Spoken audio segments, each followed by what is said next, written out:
এই ট্রেনিং নিতে নিতে কিন্তু আমাদের জীবনটা শেষ। বলেন কী হবে?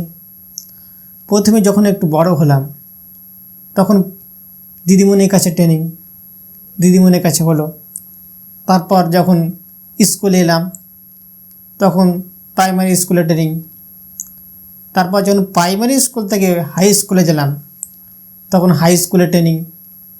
হাই স্কুল থেকে যখন কলেজে গেলাম তখন কলেজের মাস্টারের কাছে ট্রেনিং। এত কিছু করার পরও এবার চাকরি পরীক্ষায় বসার জন্য কেউ বা ডিএড, বিএড, আরও কত কী।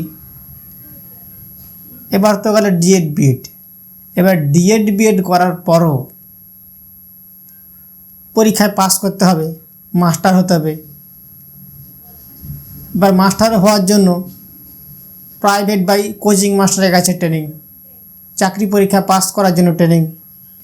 কেউ মাস্টার বা কেউ চাকরি পেলে তো পেলে, না তো যার যার মতন কাজের লাইন ধরলো। এরপর বিভিন্ন কিছু ছেলে কারিগরি শিক্ষার জন্য বা জীবনে কিছু তো করতে হবে। এবার এর জন্য কেউ মোবাইল মিস্ত্রি, কেউ কল মিস্ত্রি, আরও কত কী।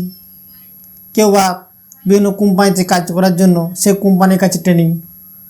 এই করতে করতে আমাদের জীবনটা শেষ। বলবো আর কি দুঃখের কথা, এই ট্রেনিং নিতে নিতে আমাদের জীবন শেষ।